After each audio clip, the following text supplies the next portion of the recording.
Benvenuti a Verona per questo speciale dalla 119esima Fiera Cavalli. Ovviamente siamo qui ospiti dello stand della FISE Veneto, siamo qui per parlare di equitazione, di cavalli ed in particolare di salto ostacoli. Lo faremo con due ospiti di eccezione, due Veneti Doc. Uno è cavaliere, giornalista e scrittore, l'altro per il momento solo cavaliere, sono il dottor Umberto Martuscelli e Alberto Zorzi. Buongiorno a voi.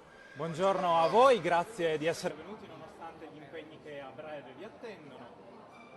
Cominciamo subito con qualche piccola domanda, con una chiacchierata per conoscerci meglio. So che lei, dottor Martuscelli, conosce bene ed è un estimatore del giovane Alberto. Beh, è difficile non essere estimatori di Alberto, innanzitutto perché è una persona meravigliosa e poi perché è un cavaliere meraviglioso che tutto il mondo ci invidia in questo momento, quindi è una responsabilità che porti. Forse un po' sulle timido tue Alberto, spalle, no? però non posso che essere d'accordo con il Sì. dottor Martuscelli in questo caso. E del resto, insomma, i risultati parlano chiaro, però nella storia di Alberto non ci sono solo i risultati che sono significativi, ma proprio il modo in cui lui è arrivato ad ottenere. E allora dottor Martuscelli, se me lo permette, Alberto, certo. raccontaci un pochino come sei nato come cavaliere. A montare a cavallo all'età di 8 anni da Nicola Rango, con l'aiuto di mio fratello anche, e dopo 4 lezioni ho fatto subito la mia prima gara. Dopo 4 lezioni? Sì, subito, Incredibile. subito. Però ho fatto un casino della Madonna. Però mi sono divertito con e allora 4 ho scelto lezioni. ho detto questo sarà sicuramente il mio sport, e poi con i sacrifici della mia famiglia, mio fratello, Ecco, di scusa Nicola. se ti interrompo, è una cosa su cui vorrei che tu spendessi proprio qualche parola in più, perché siamo tutti abituati a pensare che l'equitazione è uno sport d'elite, invece tu no, io sono partito da Niente, praticamente da zero, ma con l'aiuto della famiglia e di Nicola e così ho potuto montare i primi pony e poi piano piano andare su e montare i cavalli. All'età di 20 anni ho iniziato a montare con Sante Bertolla. Ok. E niente, ho fatto le mie prime esperienze, poi mi sono messo da solo per 2 anni e poi è passato il treno e non potevo perdere. È passato il treno e sei riuscito a montare, Sì. a montare su questo treno. Che treno? Il treno si chiama Jan Tops. Un treno non da Un po' poco, speciale, direi, sì, un treno sì. speciale. Non potevo Più che un lasciarlo. Frecciarossa, Più che un Frecciarossa. Non ci siano treni uguali. E ho colto l'occasione al balzo e sono partito. Ma una domanda, perché di arrivare ai tuoi livelli, ma raccontami un pochino cosa ti ha dato la forza di andare, come hai fatto ad arrivare lì proprio fisicamente? Fisicamente Che cosa ci hai messo? il lavoro quotidiano, tutti i giorni, allenamenti, cercare di migliorarsi, andare ai concorsi e guardare anche gli altri cavalieri per vedere cosa fanno, cosa non fanno, cercare di sempre migliorarsi e non darsi mai per vinti.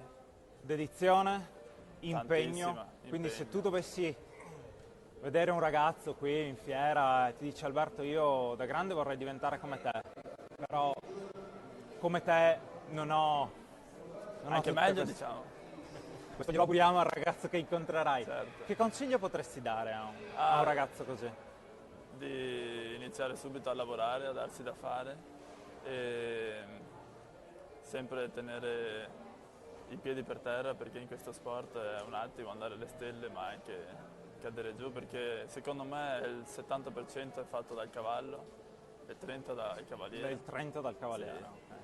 Se dicono sempre se non hai il cavallo è duretta. È duretta e quindi tu i cavalli adesso li hai Sì. anche grazie Sono fortunato ad averli, sì. a Jan Tops naturalmente. Sì, però una cosa che credo valga la pena di evidenziare è che, per carità, Alberto ha fatto un cammino bellissimo, difficile anche, impegnativo e tutto, ma non è che adesso tu viva in un paradiso dove Paradiso no. è certo perché hai dei cavalli fenomenali a disposizione, ma la vita che tu stai facendo adesso credo sia faticosa, impegnativa, che richieda grande abbastanza, sacrificio. sì. Noi Siamo- vediamo i grandi risultati, quindi apprezziamo quelli, ma Quella è la parte finale. Esatto, quella è la punta dell'iceberg, sotto c'è credo un Un grande gran lavoro, gran che è lavoro. quello sì, che sì. ci raccontavi prima. E sotto c'è ore e ore di allenamenti a casa. Quindi una domanda un po' così personale. La tua giornata, una giornata tipo in scuderia, Certo, sveglia 7:30, magari 7:35 anche. magari ci proviamo a rubare quei 5 minuti. Esattamente, indispensabili. E poi alle 8 sono in scuderia e ho già il primo cavallo pronto. All'inizio no, dovevo prepararmi il primo cavallo, adesso sono entrato un po' Nelle grazie. nelle grazie anche dei gruppi e me lo fanno trovare pronto il primo cavallo e inizio subito a montarlo. Diciamo lavoro in piano 45 minuti, un'ora e fino a mezzogiorno e mezzo, l'una, riesco a montarne 6. 6 cavalli in una mattina? Sì, in una mattinata. 6 cavalli e poi al pomeriggio si riprende alle 2 e si finisce alle 5, alle 6. Non Quindi si sa quasi quando si neanche il finisce. tempo di mangiare e poi si Sì, riprende fino a che non è un'oretta di finito. pausa e si riprende subito. I cavalli sono... decide Jan cosa fare, cosa non fare, decide lui quando saltare, quando non saltare. Però ultimamente anch'io gli chiedo possiamo fare un esercizio così perché sento il cavallo. Naturalmente sei lì per imparare, Esatto. quindi stai imparando Sì, da sì, lui sì, anche come esatto. gestire la scuderia, come Cerco gestire... di imparare al meglio. Sono sicuro che non avrai problemi perché il talento decisamente non ti manca Grazie. e dimostrano i risultati. Umberto, io non Sì, so... poi Prego. una cosa che credo sia interessante anche per chi ascolta, no? Alberto quest'anno ha avuto dei risultati formidabili, però ci sono state 2 occasioni in particolare in cui il risultato per pochissimo non è stato il grande risultato, no? sì. Perché Ancora qua. no? È rimasto un groppo in Sì, gola. e questa è la cosa Abbastanza. interessante da capire, no? Perché poi c'è anche questo aspetto ovviamente nella vita del campione. Alberto per pochissimo non ha vinto il Gran Premio Roma a Piazza di Siena, che sarebbe stato un risultato Beh, epocale, insomma, no? perché dal 94 che sì. non si vince il Gran Premio Roma a Piazza di Siena, un cavaliere italiano ovviamente, e per forse ancora meno ha perso Campionato. addirittura la medaglia d'oro di campione d'Europa. E quindi Giriamo si dice un po' il sempre, dito no? sulla piaga. Mamma mia. Se prima di partire mi avessero detto che sarei arrivato quarto ci avrei messo la Ci avrei messo, firma, sì, però ovviamente. poi in effetti un po' di Rammarico c'è rammarico. stato. Cioè, ecco, come la Anche, vive, anche un po' di più di un po'. come la vive un cavaliere atleta questo problema? Cioè l'incessante susseguirsi di concorsi Sì. di grande livello e di grande impegno in qualche modo attenua questo tipo di delusione o invece quella delusione rimane lì chiara No, e semplice? io credo che attenua abbastanza perché comunque vai ad altri concorsi e cerchi di vincere il prossimo concorso, però il rammarico resta grande. Però, È diciamo andata che così, diventa sono uno contento di stimolo tutto per- quello che è successo, il concorso, è stato un concorso lunghissimo, soprattutto agli europei, serviva tanta concentrazione e poi Che tra l'altro era il tuo primo mi- campionato sì. internazionale, Sì, questo sì, va sì. detto perché chiaramente mi ha ingannato l'ostacolo più facile, diciamo, il numero 2 della finale. Ero concentrato su tutto, a parte su quello. No. Però è È andata sempre così, più dai. facile quello più orrorabile, no? Esatto. Perché lo però prendiamo sotto bisogna gamba. dire che è vero, non c'è stata la medaglia che Alberto avrebbe sicuramente meritato, Sognato però anche. anche sognato certamente, però c'è stato un imporsi all'attenzione del mondo che è altrettanto premiante, no? Io penso che tutti gli addetti ai lavori hanno parlato di te come della Beh, decisamente credo ci sia rivelazione. stato un dire io sono Alberto Zorzi, eccomi qua, Sì. adesso vi faccio vedere. Benvenuto. Sì, ma No. poi tanti giornali, io ho seguito la rassegna stampa anche internazionale, sì certo, Sì, per è arrivato- carità, grandi lodi alle medaglie perché ovviamente lo meritano, Meritate, giustamente. però lui è stato la rivelazione internazionale di quest'anno, insomma, senza ombra di dubbio. Grazie mille.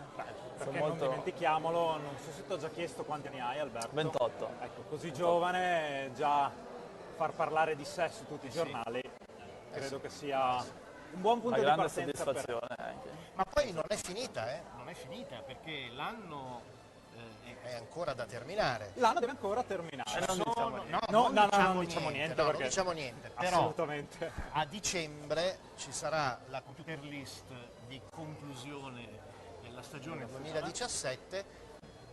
potrebbe essere che se le cose vanno come devono, come tutti ci auguriamo, può darsi che Alberto, che è tredicesimo adesso, Faccia qualche riesca passo in avanti. a saltare Certo, sul assolutamente. carro Sarebbe dei molto primi bello. 10, insomma, e sarebbe davvero un risultato grande soddisfazione. formidabile. Insomma.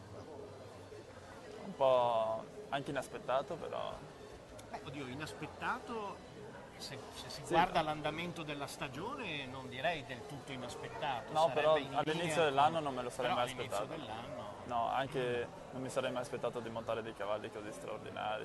sì, Ho anche perché avuto poi l'occasione di montare noi cavalli parliamo di incredibili. cornetto, però Fairlight, che pure è ben Fairlight. più complicata, no? di un cornetto, di altri cavalli Diciamo buoni che c'ha il suo montato, caratterino. Sì, però sì, è sì. quella che ti ha dato i primi Sì, grandi risultati. grande soddisfazione, sì. Quindi è una cavalla a cui tu tieni molto, immagino, Molto, no? molto, è la mia preferita. Oggi con chi sei qui?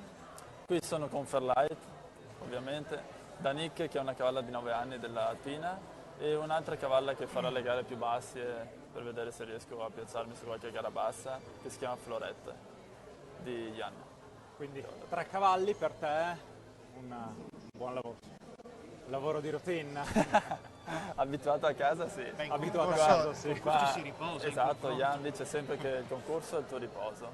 Non c'è... Quindi sei in ferie, Forse- qui, sì. sei tornato a casa Sì, per noi siamo per in venire ferie, per noi siamo in ferie. Divertimento e via. Bene, molto bene. E poi bisogna anche sottolineare il fatto che per lui è proprio un ritorno a casa a tutti gli effetti, perché non è soltanto un ritorno in Italia, Ma è un ritorno in ma Veneto. è sì, un sì. ritorno in Veneto. Credo dove- sia il concorso che sento di più questo. Sì, senza ombra di dubbio. Quindi ci sarà una buona dose di emozione, però anche tanta voglia di dimostrare, Esatto, e adrenalina pure. tanta adrenalina per dimostrare quello che vali. Sì, Ce Molto la metteremo tutta e speriamo bene. Soprattutto domenica, Gran Premio. Beh, il Gran Premio di domenica lo seguiremo con gli occhi puntati su di te, Grazie mille. assolutamente. Grazie. Beh, grazie mille, io so che tu sei anche Sì, occupato adesso a breve, vado a fare la credo tu warm-up. debba andare Esatto. a Anche lavorare. raggiungo Alberto. Grazie. A Grazie. dopo. Grazie A dopo. Alberto, Ciao. è stato un piacere. Bene, Alberto Siamo ovviamente rimasti noi. ci deve lasciare perché Certo, deve lavorare, deve il lavorare. capo lo richiama. Siamo rimasti in due, siamo col dottor Martuccelli, quindi ho detto cavaliere, giornalista e scrittore. Giornalista e scrittore, mi racconti, dottor Martuscelli? Cosa le racconto? Mi racconti come è nato questo suo mestiere di giornalista e di scrittore? Da dove arriva questa Diciamo passione? che per me la passione per la lettura e per la scrittura è sempre stata molto forte fin da ragazzino, così come la passione per lo sport equestre e per il montare a cavallo, quindi io in realtà nasco come cavaliere modestissimo e non ho con tutti i sogni tipici di chi Dei inizia a cavalieri montare a cavallo, amatori, cioè certo.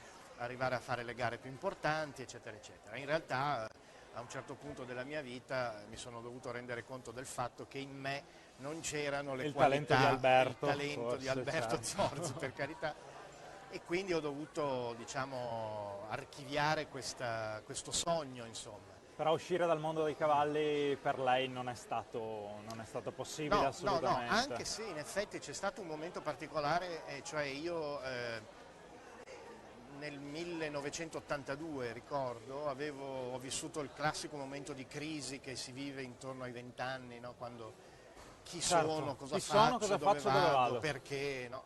Ecco, non avevo assolutamente idea di che cosa sarebbe stata la mia vita in futuro. Stavo frequentando l'università, ovviamente, la facoltà di giurisprudenza, però non era quello che io volevo. Fare l'avvocato non si vedeva. No. Allora, ho mollato tutto, sono stato un lungo periodo a Londra a lavorare in una scuderia come groom, come cavaliere, sperando che il lavoro fisico, la distanza dall'Italia mi potesse in qualche modo aiutare. In effetti è stato così, perché quando poi sono tornato in Italia la decisione era presa, cioè io volevo scrivere, assolutamente. Quindi sì. lei è tornato in Italia dopo Sì. questa esperienza in Inghilterra con la decisione: io scriverò e scriverò di cavalli Sì. e di uomini di cavalli. Sì, esatto. Che era anche la decisione che in teoria avevo anche prima, solo che non sapevo da che parte iniziare, perché non è così semplice. No, anzi non lo è per nulla, esatto, lo dico esatto. Però insomma un po' di fortuna, in quel momento era nato un giornale nuovissimo che era anche il primo settimanale di sport equestre in Italia, si chiamava il Giornale di Equitazione. Io mi sono proposto come collaboratore per il Veneto, sono stato accettato e da lì... Il suo primo articolo? Il mio primo articolo l'ho scritto, me lo ricorderò sempre, su di un concorso interregionale che si disputò a Peschiera sul Garda, quindi non molto lontano da Verona, e dove io mi sono avvicinato col senso di compiere un'impresa straordinaria, meravigliosa, e in realtà ho scritto una decina di righe, però insomma... Classifiche... Nell'82. Era il 1982. Sì. È passato qualche anno da allora, sì. Molti articoli, Sì. Ora lei collabora con Cavallo Magazine, Sì. con molte riviste del settore, e in più io ho detto giornalista ma scrittore. Sì. Perché scrittore? Ma in realtà devo dire che, a prescindere da quello che io sono o non sono in grado di fare come scrittore, non è questo posso anche essere il più infame e indegno scrittore del mondo, credo, però nella mia natura c'è più quella dello scrittore che non quello del giornalista. Nel senso che io ho iniziato a fare il giornalista pensando che sarebbe stato il modo migliore per cominciare a scrivere. Io in realtà quello che avrei veramente voluto fare sarebbe stato scrivere.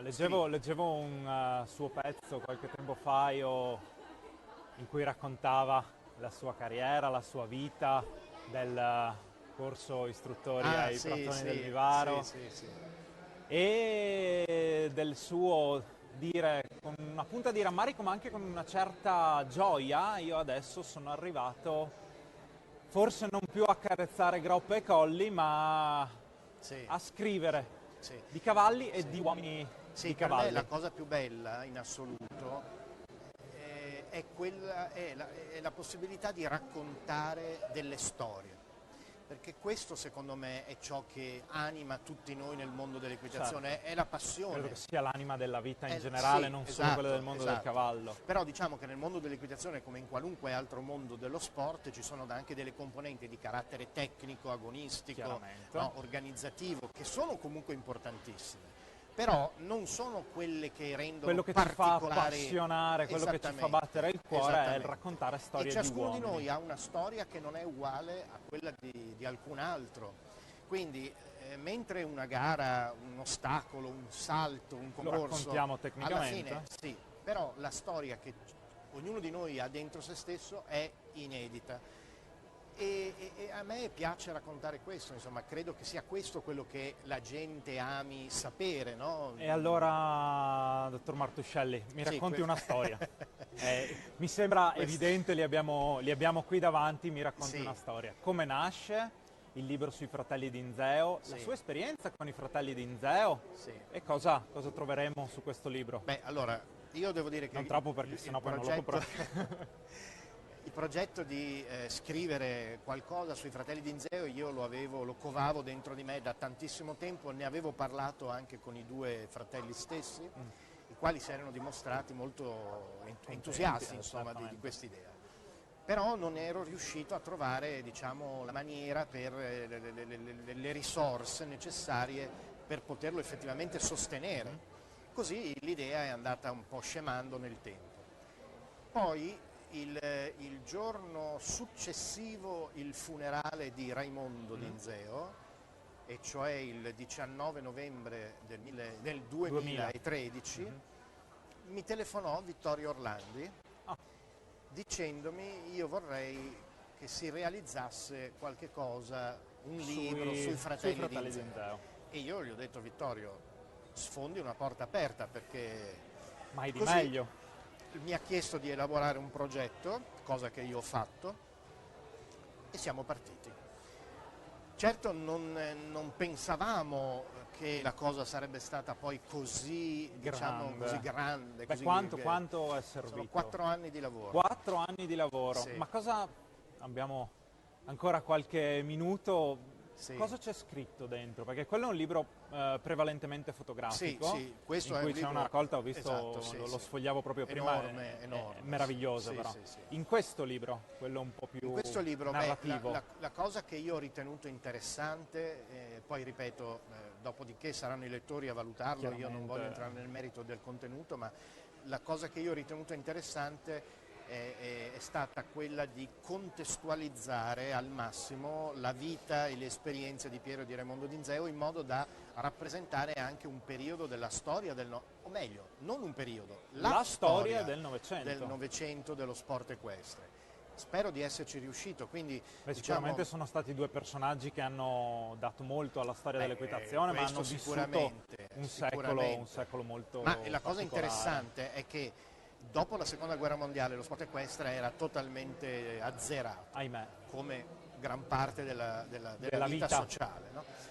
E la rinascita dello sport equestre e la esplosione dei fratelli d'Inzeo come campioni azzurri si sono esattamente sovrapposti, in qualche modo divenendo l'un l'altro causa ed effetto nello stesso tempo. Quindi raccontare loro è stato raccontare tutto la questo. storia dell'Italia, Sì, certo. E quindi devo dire ricordo che qualcuno che mi raccontava ai concorsi internazionali all'epoca: ah bene, c'è anche l'Italia che arriva secondo. Sì. Erano veramente due milestones, due pietre miliari dell'equitazione. E in questo libro noi troveremo degli aneddoti, dei racconti di storia di vita e di storia equestre, quindi quello che sono stati come cavalieri, quello che sono stati anche come formatori? Sì, certo. Diciamo che quello che loro sono stati come formatori in realtà lo troveremo nel secondo libro, perché questo è il primo, benissimo. Perché questo è un libro che arriva fino al momento in cui Piero e Raimondo salgono sul podio individuale alle Olimpiadi di Roma. Il secondo volume, che uscirà probabilmente nel 2019, sarà invece quello che completerà l'arco della storia di Raimondo. E sono due volumi appunto così voluminosi, così grandi, così, proprio per quello che ho detto, cioè perché non si racconta solo di Piero e di Raimondo d'Inzeo, ma si racconta la storia dell'Italia sportiva. Di un'Italia che usciva da un periodo drammatico e che poi entrava alla gloria. Esattamente. Ci saranno Piero, Raimondo, ci sarà qualcun altro nominato? Tutto il mondo equestre? Tutti, dai campioni del dopoguerra, dell'immediato dopoguerra, che risalgono ancora al preguerra, cioè i vari Alessandro Bettoni, Gerardo Conforti, Tommaso Lequio, per passare poi attraverso i contemporanei di Piero e di Raimondo, i fratelli Oppes e poi Graziano Mancinelli e poi i fratelli Angioni, Lallanovo e avanti così. Sarà il mondo dell'equitazione raccontata in aneddoti da Umberto Martuscelli. Bene, ringraziamo allora il dottor Umberto Martuscelli. Il libro è già disponibile. Sì, esatto, c'è un sito internet su cui è possibile... Lo ricordiamo? Sì, certo, è semplicissimo, perché è il www.fratellidinzeo.it, è un sito internet sul quale si possono ordinare, acquistare e ricevere a casa, ovviamente. Bene, una copia io la ordino direttamente. Con gran piacere. Dottor Martuscelli, è stato un piacere, la ringrazio. Grazie mille a voi. Grazie mille. Grazie a tutti, grazie.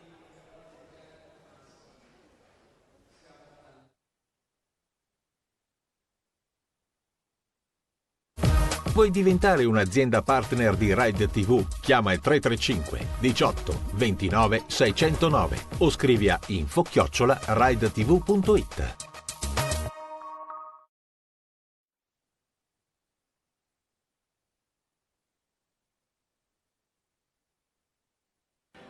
Bentornati allo stand della FISE Veneto per questo speciale Fiera Cavalli di Rai TV. Andiamo avanti a parlare di discipline Equestri, ora parleremo della disciplina dell'endurance, una disciplina forse poco conosciuta ma molto affascinante. A parlarcene sarà Isabella Bonetto, un membro del Dipartimento Endurance della FISE Veneto, una Amazzone forse la più senior d'Italia, Bruna Brandalise, e il dottor Cristian Romanato del Dipartimento Veterinario del Dipartimento Endurance. Cominciamo subito con la signora Bonetto. 2 parole sull'endurance per chi non lo conosce. Allora, innanzitutto endurance significa resistenza. Resistenza perché le gare si disputano su percorsi di varia natura in differenti condizioni climatiche. Varia misura? E partendo dai brevi chilometraggi, diciamo così, delle gare più accessibili, più semplici, si parte dai 30 km in pratica. Brevi. Questa è la categoria, sì, diciamo breve, più facile, più semplice, più accessibile, per arrivare alle lunghe distanze, 120 e 160 km, che sono le distanze su cui si assegnano titoli assoluti a livello nazionale, europeo e mondiale, con le competizioni di carattere internazionale. E la peculiarità della nostra disciplina, della disciplina dell'endurance, è il benessere del cavallo, che viene in primis, la tutela della sua salute. Di questo credo parleremo poi anche Sì, con sì. il veterinario. Esattamente, a tal proposito appunto esistono i cosiddetti cancelli Perché so che veterinari. esistono dei cancelli veterinari, Sì, appunto, sì. ma questo lo lasciamo, certo, lo lasciamo al dottore. certo. Invece forse può darmi qualche indicazione in più sui risultati degli atleti Certo. veneti in campo nazionale e in campo internazionale? Assolutamente. Allora, la disciplina sta crescendo molto di anno in anno, a livello nazionale e a livello regionale. Questo lo vediamo dal numero dei tesserati e dal numero in crescita dei primi gradi. I nostri tecnici stanno facendo davvero un grande lavoro, portando avanti generazioni di enduristi che prendono il via a gare, i ragazzini diciamo che prendono il via a campionati under 14, pony, under 21. Quindi cominciano con le 30 km per poi progredire, salire. assolutamente. A livello under 21 abbiamo una campionessa in casa. Questo diciamolo. Sì, diciamolo, perché ha vinto nel 2016 un argento a squadre a livello di campionati europei Young Rider, con il 10° posto individuale, quindi un grandissimo risultato, ed è anche campionessa 2016, Quindi campionessa è una disciplina italiana che forse Young Rider. forse è poco conosciuta, ma porta degli ottimi risultati alla nostra regione. Assolutamente. Abbiamo appena ospitato anche come Comitato Veneto un mondiale Young Rider a Valeggio sul Mincio il mese scorso, quindi non solo andiamo fuori a vincere, ma ospitiamo anche eventi degli di eventi portata, di caratura, insomma, di spessore internazionale. internazionale. A questo comitato, Scusa. sì, No, a no, questo prego, concludi. comitato organizzatore, che da anni organizza questi eventi a livello internazionale, si affiancano da poco tempo degli entusiasti nuovi comitati organizzatori. E infatti l'anno prossimo saremo alla 3ª edizione del Trofeo della Bassa Padovana, con l'entrata di una gara FEI. Quindi l'entusiasmo sta crescendo. Cresce l'entusiasmo, crescono i cresce tesserati, l'endurance e crescono i comitati organizzatori, che alla fine è sì. quello che serve per Sì, progredire. assolutamente. Un'ultima domandina, se mi permetti, da ignorante in materia. Cavallo e cavaliere, le peculiarità che devono avere i binomi per partecipare ad una gara di endurance. Sì, diciamo che oltre alle qualità tecniche del cavaliere, oltre alle doti specifiche del cavallo, la qualità maggiore che devono avere entrambi è la capacità di dosare le proprie forze, le proprie energie per tutta la competizione, che può essere molto molto lunga ed impegnativa. Psicologicamente provante anche per il cavaliere, perché deve dosare le sue ma anche quelle del cavallo. Assolutamente, il cavallo stesso poi negli anni, nel percorso che va a fare, impara anche a dosarsi, però naturalmente sono cavalli molto in avanti, volo, quindi ci da sono dosare. delle razze particolari che voi usate per questa disciplina? Diciamo che nelle brevi distanze si possono trovare più razze, più tipologie di cavalli. Sulla lunga distanza prevalentemente puro sangue arabi e anglo-arabi. Anglo-arabi, quindi utilizzate anche il puro sangue inglese? Esatto. Beh, abbiamo detto resistenza e velocità, credo Assolutamente. abbiate fatto il mix perfetto. Assolutamente. Devono imparare a essere resistenti, ci saranno dei controlli, dottor? Nevralgico, diciamo, della competizione. Cancelli veterinari. I cancelli veterinari sono delle soste obbligatorie dove i cavalli vengono sottoposti ad una visita veterinaria dettagliata, dove viene curato l'aspetto metabolico, quindi parametri come la disidratazione, la motilità intestinale, la frequenza cardiaca, e poi l'andatura, il movimento, quindi per escludere l'eventuale presenza di zoppie che potrebbe appunto compromettere la ripartenza. E questi cancelli ogni quanto? Cancelli, la visita veterinaria viene fatta in varie fasi. C'è una visita preliminare, quindi prima della competizione. Tutti i cavalli quindi devono essere idonei da un punto di vista sanitario per poter competere. E poi ad ogni fase, quindi ad ogni anello, diciamo circa 30 km, il cavallo viene fermato in questa sosta obbligatoria dove viene appunto visitato. Quindi sono cavalli controllati proprio nei cavalli minimi vengono dettagli. controllati in modo particolare appunto per garantire il benessere dell'animale in gara. Questo è fondamentale. La signora Bonetto prima ci parlava di un premio particolare, il premio Best in Condition. Il Best Condition è un premio molto ambito per i cavalieri perché appunto viene premiato il cavallo nelle migliori condizioni, cioè che finisce la competizione nelle migliori condizioni fisiche. Quindi viene sottoposto ad un'ulteriore visita veterinaria ad un'ora circa dall'arrivo, e lì viene valutato sia la parte appunto metabolica come ho detto prima, e anche e soprattutto il movimento, quindi la qualità del movimento, quindi l'attitudine a trottare. Quindi nell'endurance il premio più ambito forse non è arrivare primo alla gara, ma è vincere il best Esatto, condition. chi arriva primo a volte non ha vinto perché magari viene fermato ai cancelli. Ma anche proprio a livello di classifica è più importante il best condition? Ecco, è un premio che va al di fuori della classifica finale, è un premio che si dà in aggiunta per appunto premiare il cavallo che arriva nelle migliori condizioni fisiche, e questo è molto importante per la disciplina. Ecco, questo è il quadro dei cancelli veterinari. Lei mi ha parlato di best condition, di capacità del cavallo a resistere allo sforzo. Poi ci sono dei parametri naturalmente da prestabiliti, quindi è la frequenza cardiaca che deve essere al di sotto dei 64 battiti al minuto. Infatti quando un cavaliere con il proprio cavallo arriva al traguardo ha 20 minuti di tempo circa per recuperare dallo sforzo fisico, quindi il cavallo deve rientrare con una frequenza inferiore ai 64 battiti, poi può entrare all'interno del cancello. Mi scusi se la interrompo, ma ho una curiosità proprio.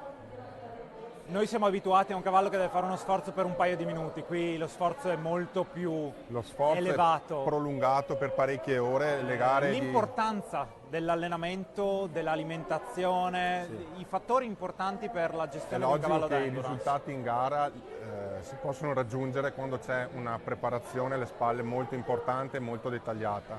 Quindi significa alimentare il cavallo in una maniera corretta e soprattutto poi associare un allenamento idoneo e corretto in base anche alle distanze che si andranno a fare. Quindi poi una progressione continua del Quindi, lavoro. Esatto, ci sono degli allenamenti specifici per le categorie dei 30, 60, 90 km fino ad arrivare alle 120, alle 160, dove naturalmente lì sia l'alimentazione e quindi anche l'integrazione e l'allenamento variano. Quindi è molto importante curare l'aspetto alimentare, soprattutto perché il cavallo è sottoposto per parecchie ore ad uno sforzo abbastanza non intenso. indifferente. Esatto. Certo, assolutamente. Bene, io chiuderei con l'Amazzone senior più senior d'Italia e forse d'Europa. Io per educazione prima le ho chiesto, posso dire l'età alle mie sì, io sono fiera della mia età. Bene, Bruna Brendalise ha 71 anni. Certo. E a 71 anni cosa fa ancora Bruna Brendalise? Io sono reduce dalla Coppa delle Regioni della 90 km, facevo parte della squadra della 90 km di cui siamo arrivati secondi della squadra veneta. Per quanto riguarda la mia resistenza c'è la volontà, per me l'endurance è vita, la volontà è chiaramente l'esercizio fisico, l'attività fisica che è quella forse è più lunga la mia attività fisica che quella del cavallo. Quella del cavallo. Perché faccio yoga, pilates, nordic walking e tante volte mi sottopongo a degli sforzi che dico, boh, magari resiste o non resiste, l'importante comunque è respirare quando si ha un problema. Io direi che arrivare a 71 anni già a dire io ho finito un endurance di 90 km sia un risultato eccezionale, sia un traguardo. Poi se posso dire, Bruna con la sua energia influenza tutti, anche i più giovani. Ma proprio lì volevo arrivare, giusto per concludere, io credo che la cosa importante che ci può raccontare una persona come lei sia proprio questo. Io a 71 anni finisco una 90 km, ragazzi, datevi da fare. No, veramente io ho fatto anche le 220, però chiedo scusa. con risultati. No, però io a parte che mi diverto da morire. Credo che forse questa sia la cosa più importante, E poi sapersi divertire. Spero di dare una forte spinta, un forte esempio ai ragazzi che magari fanno esclusivamente la gara prima di allenare, oppure i senior che hanno 50 anni anziché 70 e dicono ah no, io smetto in quanto che... No, si può andare avanti anche fino a 71 e oltre, perché non è che Sì, smette con il domani. sostegno del marito però sempre. Perché... Io adesso chiudiamo, però mi hanno detto che c'è un rito... Un rituale della Bru. Un rituale. E intanto l'energia dalla terra bisogna sempre prenderla. Però chiudiamo col rituale, dobbiamo alzarci in Chiudiamo piedi. col rituale che è stato il rituale della Coppa delle Regioni nostra di quest'anno, di tutte quante le squadre. No. Facciamo lo sblocco del diaframma, si chiama. Blocco del diaframma. Pronti? Inspirare. Wow! Bene. E con questo rituale ringraziamo gli amici dell'Endurance e ci rivediamo fra poco con la disciplina del dressage. Vuoi diventare un'azienda partner di Ride TV? Chiama il 335 18 29 609 o scrivi a info@ridetv.it.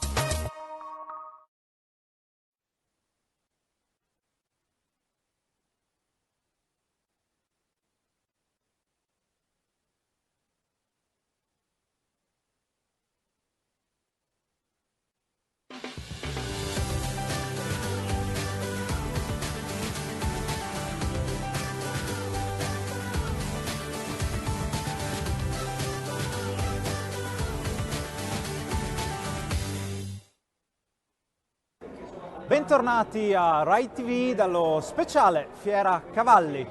Abbiamo congedato Umberto Martuscelli e Alberto Zorzi. Siamo sempre qui allo stand della FISE Veneto e con noi c'è il vicepresidente del comitato regionale, l'avvocato Lorenzo Mel. Buongiorno. Buongiorno avvocato, grazie per averci raggiunti. a FISE Veneto indice per il 2018 la prima edizione del Fair Play Award. Cos'è il Fair Play Award? Allora, quest'estate il Comitato Veneto della FISE ha organizzato un interessante convegno per parlare di etica e di rispetto delle regole negli sport equestri. Nell'ambito di questo convegno ho presentato un intervento proprio sul fair play, illustrando l'importanza del fair play, dello spirito sportivo, dell'amicizia nello sport e da questo è nata questa idea di creare all'interno della FISE Veneto... Mi spieghi un po' più nel dettaglio, se può, cos'è questo premio Fair Play, come si sviluppa, chi può essere proposto e chi può proporre a qualcuno? Allora, il Comitato Veneto della FISE intende premiare in diverse classi che poi magari potremo poi le vedremo perché ce le ho. Dei particolari, delle azioni valorose oppure di alto contenuto morale che i tesserati FISE del Veneto siano... Quindi solo veneti parliamo? Sì. Sarà un progetto pilota, mi auguro. È un progetto pilota. Che venga sviluppato anche altrove. L'importante è che siano tesserati della FISE Veneto e include sia professionisti che dilettanti, veterinari, dirigenti, groom.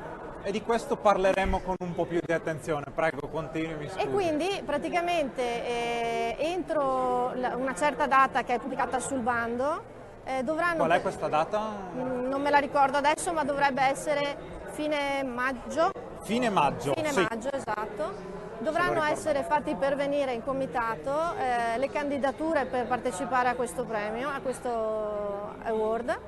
Ci sarà una commissione presieduta dal presidente del Comitato Veneto e in totale abbiamo previsto 5 membri di commissione, di sì. cui il presidente del CONI regionale, una persona di rilievo nell'ambito dirigenziale che può essere un presidente di un'industria, un atleta, e poi li abbiamo elencati, diciamo, come membri della commissione.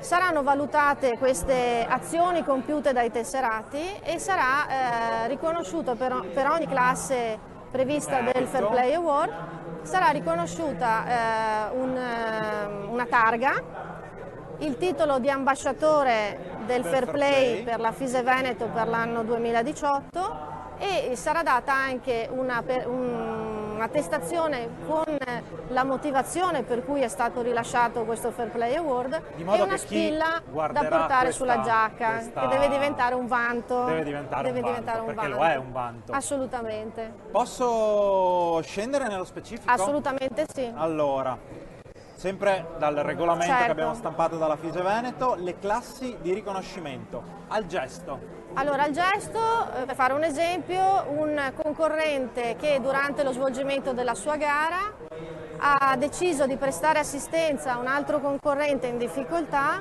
mettendo a rischio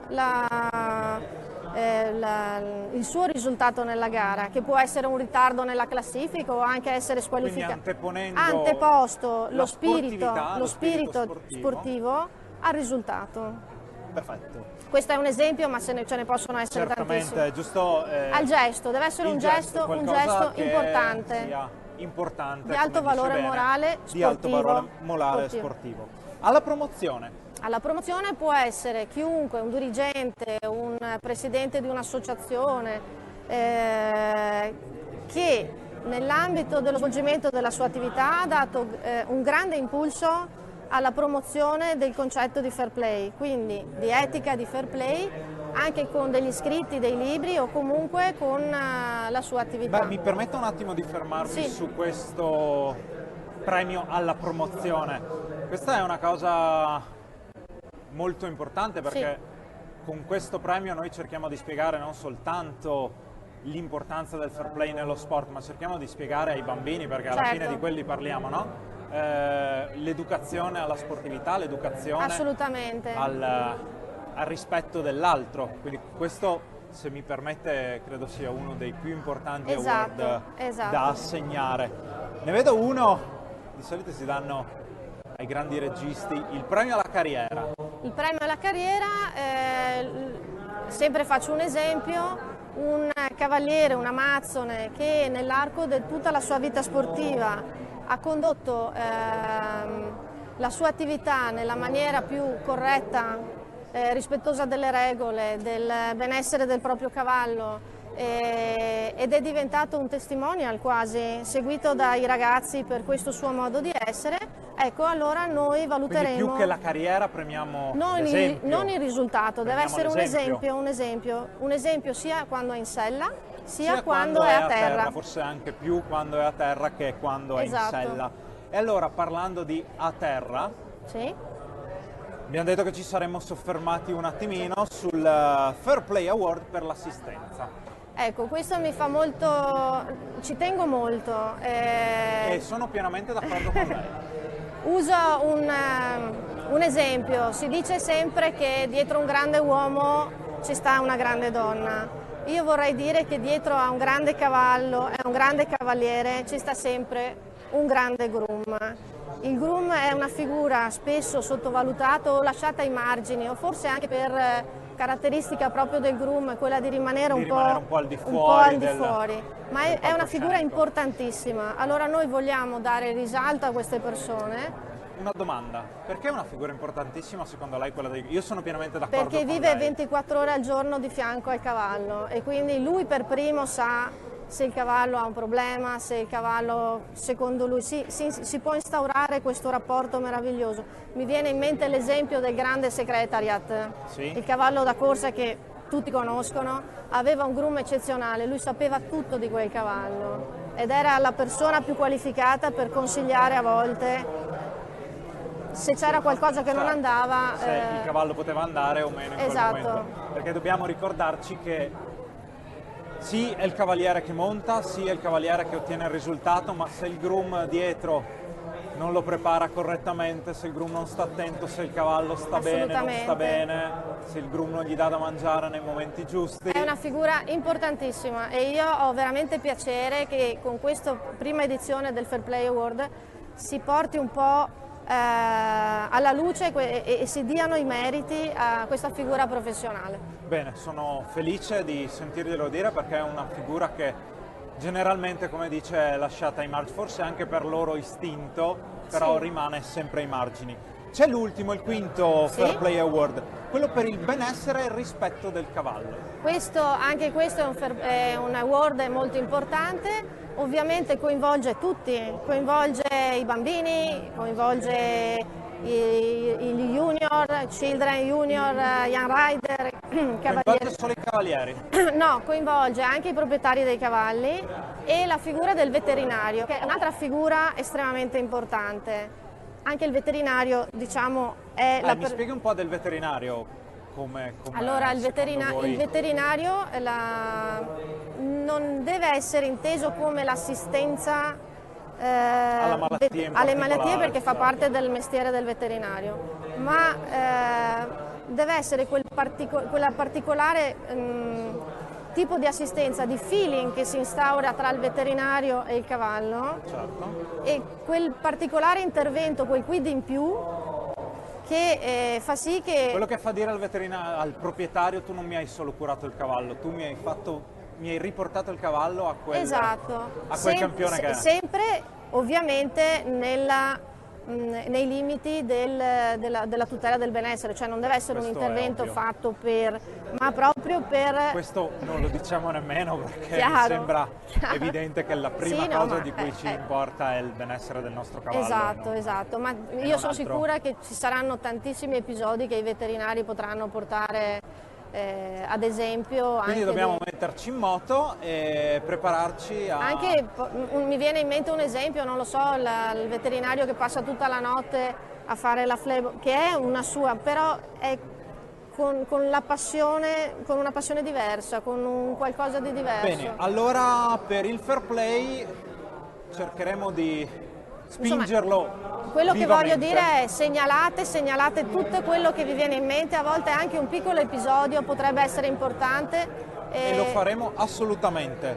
Volevo passare a un altro argomento, se mi permette. Lei, oltre ad essere vicepresidente della federazione, è anche responsabile del Dipartimento Montamericana. Esatto. 2 parole velocissime sulla Montamericana. Io conosco il reining di Montamericana, mi perdoni, pratico discipline olimpiche, allora, mi aiuti. Proprio per fare un discorso abbastanza semplice, l'equitazione americana spesso viene vista più che altro per l'utilizzo della sella americana, i finimenti americani, l'abbigliamento americano. In realtà è un'equitazione molto complessa. La federazione si occupa di una disciplina dell'equitazione americana, che è il reining, di cui magari spendiamo adesso 2 parole, però volevo ricordare che con le varie associazioni di razza di cavalli americani, che sono il Quarter Horse, la Paint Horse e la Palooza, esistono tantissime gare perché proprio la versatilità e il temperamento particolarmente equilibrato di questi cavalli rendono possibile fare tantissime discipline, anche quelle all'inglese, comprensive di concorsi di salto ostacoli che pochi sanno che si fanno con questi cavalli. Non lo sapevo. Quindi il reining, lei mi dice ci sono delle altre attività gestite da associazioni, mi pare di aver capito. Associazioni di razza. Un progetto? Allora, prima magari due parole proprio delle gare di reining che è considerato la disciplina del reining, che poi è quella riconosciuta dalla FEI e quindi della FISA e gestita dalla FISA, come un dressage, paragonato un po' al dressage. Figure di maneggio. Sono delle figure molto particolari che vengono inserite in dei percorsi, si chiamano pattern, che prevedono dei cerchi veloci, dei cerchi più piccoli, cambi di galoppo, spin, che sono giri su un posteriore molto veloci, e le famosissime stoppate, che sono gli sliding stop. I cavalli montano dei ferri particolari lisci proprio per agevolare in questa manovra ed è una disciplina molto tecnica, veramente molto tecnica e molto difficile, perché poi nei punteggi... Come lo è il dressage nelle discipline olimpiche, e di questo ne parleremo. Esatto. Allora, il Comitato Veneto ha, nell'ambito della disciplina del reining, quest'anno ha creato un progetto talent per i giovani, che andrà a concludersi adesso a dicembre, dove sono stati selezionati dei ragazzi da un selezionatore e durante le gare sono state fatte delle lezioni teoriche e si arriva adesso alla fase finale, dove ci sarà la simulazione di una gara e poi la consegna degli attestati di partecipazione. Molto bene. Ma la cosa importante è cercare di riunire, di fare questo era ciò a cui volevo arrivare, esatto, giusto per concludere. Riunire, diciamo, nella associazione ANTE. Parlava di un Rookie Day prima. Esatto, un Rookie Day. Stiamo cercando di organizzare per una domenica un Rookie Day, dove facciamo arrivare anche persone di altre associazioni che praticano a livello di prova, non di competizione, la disciplina del reining, che può far parte di un gruppo di prove diverse, e gli facciamo provare una gara di reining assieme con i tesserati del reining, diciamo, del Veneto. Bene. E cerchiamo di fare questa unione. Quindi tutto tornerà, diciamo così, sotto Mamma Fisa. Questo noi auspichiamo, e soprattutto noi auspichiamo che si diffonda sempre di più la disciplina della monta americana. Avvocato, io la ringrazio. Grazie a lei. È stata molto esauriente sia nella monta americana che nel fair play, che ritengo molto importante. Ovviamente, lo dico a chi mi ascolta delle discipline americane, mandate segnalazioni per anche il Fair Play per Award. la disciplina della monta americana, per il premio Fair Play. Esatto.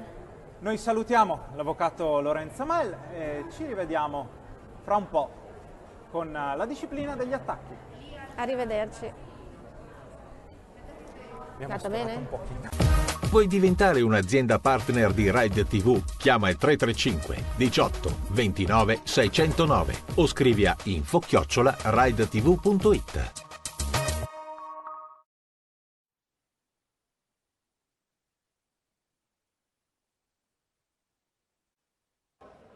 Bentornati all'appuntamento con Ride TV da Fiera Cavalli. Ora parliamo di dressage e lo facciamo con il membro del Dipartimento Dressage FISA Veneto e tecnico, la signora Vanessa Ferluga, e con le due sue allieve che ci ha portato, Tamara Parisotto e Sofia Forato. Facciamo rompere il ghiaccio con una domandina al nostro tecnico Vanessa Ferluga. Ci racconti un pochino cos'è il dressage? Perché poi faremo una domandina a Tamara sul perché sia così importante il dressage. Il dressage è una delle 3 discipline olimpiche, dalla parola significa addestramento ed è una delle basi fondamentali per il lavoro dei cavalli un po' in tutte le discipline. Ha il suo percorso agonistico dai pony ai cavalli grandi e io seguo tanto l'attività giovanile della disciplina, sia in Veneto e anche un pochino all'estero, e ho 2 ragazze qua che rappresentano la regione in livelli diversi e sono molto contenta di come sta lavorando il dressage in regione, specialmente a livello giovanile.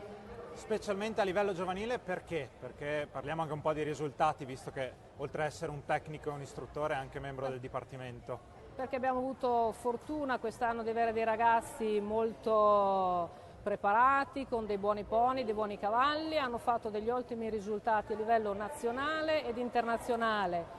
Abbiamo dei campioni italiani in carica nelle varie categorie, proprio in regione, Valentina Remold, Mia Zamperetti, Tamara Parisotto adesso ha vinto i campionati regionali nella sua categoria, hanno fatto il primo posto alla finale del progetto giovani e siamo messi bene. Si sono comportate insomma, bene sia in regione che a livello nazionale, ma mi dicevi anche a livello ed anche a livello internazionale. Abbiamo avuto 2 ragazze che hanno partecipato ai campionati europei con i pony in dressage, Valentina Remol che ha fatto 7 volte i campionati europei da pony junior e young rider. Esatto. E poi tutti i giovani che seguono un pochino questi che hanno trainato per i primi anni. Ecco. Bene, quindi il dressage, una volta si diceva tutti sul salto ostacoli, invece anche il dressage sta cominciando a prendere piede, sta cominciando Abbiamo dei ragazzini molto giovani anche che partono dagli 8-9 anni che sono proprio interessati alla disciplina proprio specifica e questa proprio è una cosa molto importante. Specifica. Sì. Ecco, passo un attimo a Tamara. Tu non sei una dressagista, tu fai un'altra disciplina. Faccio il completo. Fai il completo. Allora, prima ti chiedo, cos'è il completo? Perché più o meno tutti lo sappiamo, però dacci un'idea. Il completo racchiude tutte e 3 le discipline olimpiche, dressage, salto ostacoli e cross country. E diciamo che richiede bravura in appunto tutte e 3 le discipline, quindi la perfetta gestione del cavallo. Una perfetta gestione del cavallo. Un addestramento perfetto del cavallo, perché per andare a lavorare poi in campagna e in un percorso di salto ostacoli il cavallo dobbiamo averlo in mano. E allora qui voglio farti la domanda, a te che non sei una dressagista pura, quanto è importante il dressage e il lavoro di addestramento del cavallo? Moltissimo, il dressage è appunto la base e se si riesce a lavorare bene in piano poi i risultati arrivano anche nel salto ostacoli. È molto importante riuscire a rientrare quando necessario e anche a allungare la falcata, fare delle buone girate con il cavallo in mano e ovviamente averlo agli ordini. Quante ore dedichi al lavoro in piano del tuo cavallo da completo? Beh, il lavoro in piano 4 ore a settimana. 4 ore a settimana almeno. Che non sono poche per un saltatore. Una domandina anche a una dressagista pura? Sì. Sofia, sei una dressagista pura. A te voglio chiedere quanto lavori in generale il tuo cavallo, quanto allenamento c'è per preparare una ripresa di dressage? Allora io in una settimana faccio dalle 3 alle 4 lezioni, però comunque prima delle gare proviamo a lavorare anche un po' di più delle solite lezioni. Quindi c'è un lavoro che non è un lavoro veloce, facile, comunque è una cosa che richiede molto impegno, molta dedizione allo sport e al cavallo. Sì, Devi essere proprio un'appassionata. Ti faccio una domanda cattivissima. Ti fermi al dressage o segui le orme di Tamara? Allora, io ho iniziato a fare dressage da gennaio e prima ho provato a fare salto ma non ho avuto delle belle esperienze, quindi... Scusami, perché? Perché sono caduta e ho preso paura e quindi mi piace dressage. E forse qui possiamo ricollegarci, scusami Sofia se torno al tuo tecnico, a quello che diceva Tamara prima. Può essere un fastidio, è caduta in salto ostacoli perché? Perché non era in grado di gestire il mezzo. Probabilmente tante volte i ragazzi vengono avvicinati al salto ostacoli non avendo delle basi equestri sicure e può succedere che qualcuno cade e si spaventa, però è molto importante specificare che il dressage non è una disciplina per chi ha timore di fare le altre. Anzi, ok? Ecco, perché lavorare in piano seriamente è faticoso, ci vuole una gestione del cavallo completa per quanto riguarda i cavalli giovani come tutte le altre discipline, ma anche per affrontare un circuito di gara impegnativo con dei campi un po' difficili, così anche i dressaggisti imparano a non aver paura, avere il controllo dei poni e dei cavalli come in tutte le altre discipline. Quindi sfatiamo il mito per cui io faccio il dressage perché è facile, perché non ci sono le barriere, perché non cado, non succede niente. Cioè loro quando lavorano adesso che hanno il controllo del mezzo fanno di tutto, montiamo anche in campagna, vanno sull'erba. Quindi magari Sofia non fa più le gare, però in campagna si lavora. Sì, però ormai potrebbe fare qualsiasi cosa. Bene, glielo diremo certo. Allora. Quindi sono lieto di sentire che l'addestramento e l'allenamento di un cavallo e di un cavaliere da dressage non avvengono semplicemente in un rettangolo, ma c'è la necessità anche per la testa dei cavalli di uscire in campagna, perché per mi chiedo affrontare anche... un circuito di gare difficile come sono le gare moderne in campi piccoli, con il pubblico, con i camion che scaricano, campi prova difficili in mezzo ai cavalli grandi, specialmente i ragazzini devono avere il controllo, devono essere preparati a qualsiasi evenienza, quindi devono montare veramente, non è che devono stare in sella lì così. Quindi non basta più esercitarsi, imparare a memoria la ripresa in un rettangolo, dobbiamo essere in grado di affrontare quella che è la problematica che ci si può opporre durante un concorso. Anche perché lo sviluppo delle categorie è talmente veloce ormai, cioè i ragazzini hanno una formazione e un passaggio di categorie veramente veloce, come nel salto ostacoli, quindi hanno poco tempo per lavorare a livello E, poi passano a livello F, passano a livello junior, cioè devono essere preparati. C'è una progressione forse troppo veloce, ma ormai necessaria. Sì. Bene, allora ringraziamo la signora Vanessa Ferluga, Tamara Parisotto e Sofia Forato. In bocca al lupo, adesso abbiamo capito che potrai tornare in campagna, e quindi grazie per questa spiegazione sul dressage come addestramento del cavallo e non solo come semplice disciplina da rettangolo. Grazie a voi che ci date questo spazio anche per le nostre discipline, diciamo minori, minori ma non realmente minori. Esatto. Bene, ultimo blocco fra poco per parlare di sicurezza, di fisco e di legalità, quindi a fra poco su Rai TV. Fai conoscere la tua azienda con Ride TV. Chiama il 335 18 29 609 o scrivi a info@ridetv.it.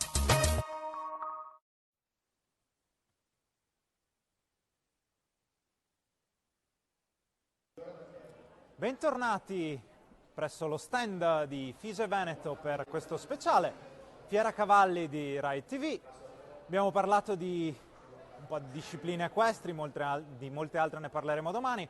Ora ci concentriamo su un argomento un pochino spinoso, che è quello della sicurezza e della legalità. Per farlo abbiamo ospiti l'ingegner Gregorio Togni, responsabile della LAS Caschi, e l'avvocato Francesca Verrecchia, che è consulente legale della FISE Veneto. Mi permetta, avvocato, comincerei con qualche nozione tecnica da parte dell'ingegnere. Come nasce un casco LAS e come facciamo a essere tranquilli che quel casco ci protegge durante le nostre ore di equitazione? Un casco LAS è composto fondamentalmente da alcuni particolari fondamentali per garantire la protezione. Una calotta esterna, che generalmente è una parte rigida esterna in materiale ABS o policarbonato, e un espanso interno che è polistirolo ad alta densità, il cui compito è quello proprio di assorbire l'impatto. Quindi se io cado è la parte in polistirolo che assorbe l'urto al posto della mia testa. Assorbe l'urto. In particolare nella disciplina nelle discipline equestri c'è anche un test di penetrazione. Un test di penetrazione che viene effettuato con un apposito cuneo del peso di 3 kg che cade sul casco, che simula un corpo contundente fondamentalmente. Soprattutto nelle prove di cross country può capitare, no? Esatto. E, diciamo, questo viene effettuato per vedere che la calotta resista alla penetrazione di questo corpo contundente, che non tocchi la testa. E i test vengono effettuati soprattutto nei fori di ventilazione. e comunque in generale su tutta la Ma calotta. voi in LAS caschi, quanti test e quanti cap testate? Allora, noi abbiamo una macchina interna, una macchina per il test di penetrazione e una macchina per il test di impatto, sono due macchine diverse, e poi ci avvaliamo di laboratori esterni che ci certificano il casco in modo completo. Quindi non siete solo voi LAS che ci dite il nostro casco è buono, sono anche dei laboratori esterni. Sono laboratori esterni certificati, riconosciuti a livello internazionale, dove ci si porta il prodotto, si portano circa 15-20 caschi, questi vengono sottoposti a test e ci rilasciano un test report e un certificato ogni volta per ogni casco nuovo.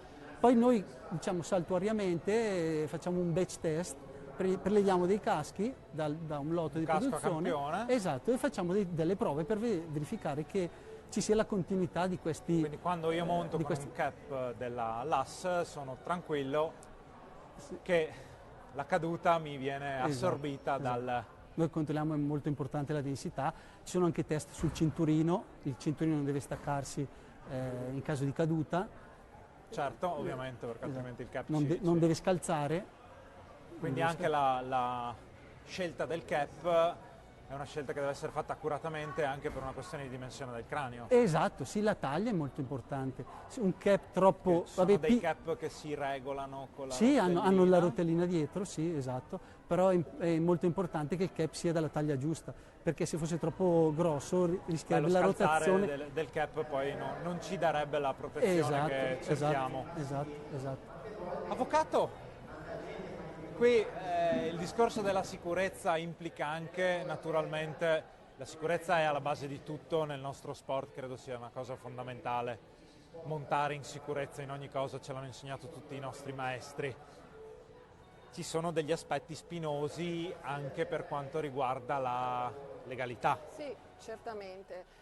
Riallacciandomi al discorso del cap, l'utilizzo del cap è sicuramente imprescindibile quando parliamo di sicurezza in un'attività sportiva come quella equestre. Tanto che è previsto da tutti i regolamenti di disciplina l'utilizzo del cap fino per tutti gli junior e in gare e manifestazioni per alcune discipline anche per i senior. Anche per i senior. Il problema dell'utilizzo del cap è che nel momento in cui dovesse essere omesso, questo può essere fonte di gravi responsabilità per l'istruttore, sia dal punto di vista civilistico che dal punto di vista disciplinare.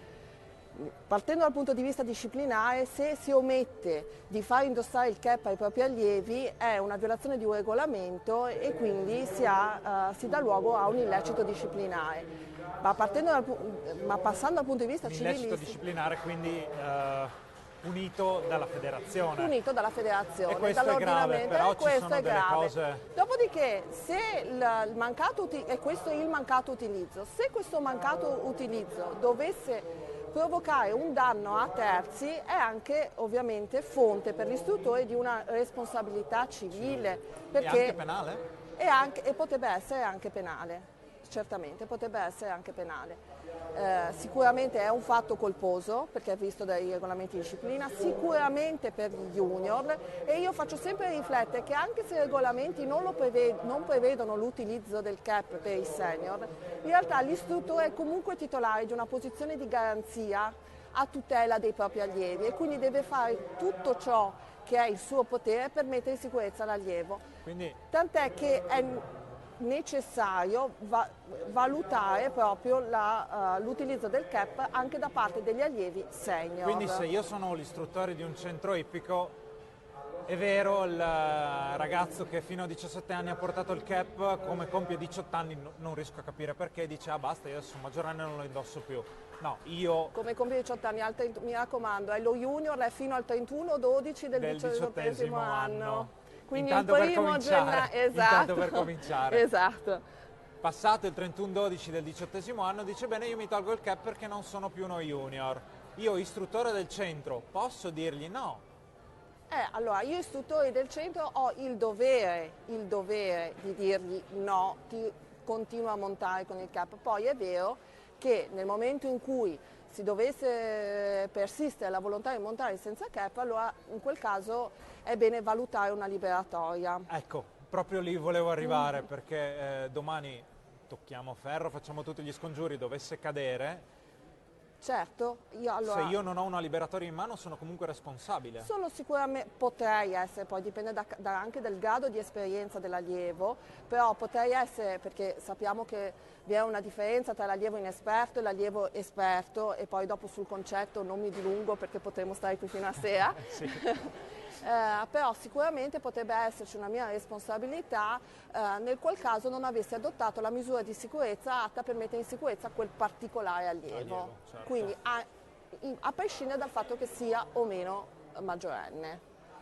Quindi io quello che consiglio è, per gli allievi inesperti, fate sempre e comunque mettere il cap. Fra le altre cose, il cap deve essere indossato bene, idoneamente, quindi ci potrebbe essere una colpa anche nella negligenza nel far indossare il cap. Quindi se vi è, come ci diceva prima l'ingegnere, deve essere ben allacciato, deve calzare correttamente, deve avere la misura esatta. Un cap omologato, ci sono anche delle omologazioni dei cap, giusto? La certificazione che adesso nuova, fresca. Non possiamo diciamo, andare a prendere e utilizzare un cap qualsiasi, sì. Dobbiamo verificare che sia...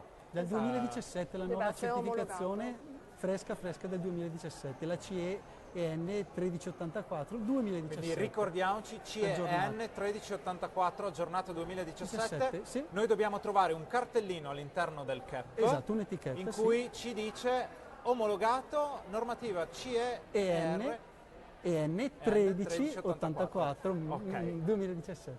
Bene, questo è molto importante, non è esattamente un argomento equestre, di equitazione, però abbiamo parlato di una cosa che credo sia veramente fondamentale, quindi ringrazio l'ingegner Togni per averci dato queste delucidazioni in merito alla costruzione e al test dei cap, e ringrazio l'avvocato Verrecchia che è stato fondamentale per spiegare anche agli istruttori e ai gestori dei circoli l'importanza di far utilizzare il cap ai propri allievi. E ai cavalieri mi sento di dire: metteteci la testa dentro al cap, toglierlo non serve a niente, può salvarvi la vita. Bene, con questo concludiamo questo primo appuntamento da Fiera Cavalli a Verona. Ci rivediamo domani, ci saranno tantissimi ospiti, ne nomino uno su tutti. Oggi abbiamo avuto per il salto ostacoli Alberto Zorzi, domani avremo un'altra campionessa mondiale, questa volta per il volteggio sarà Anna Cavallaro, poi ci saranno moltissimi altri ospiti, ma li scoprirete domani seguendoci. A presto e grazie.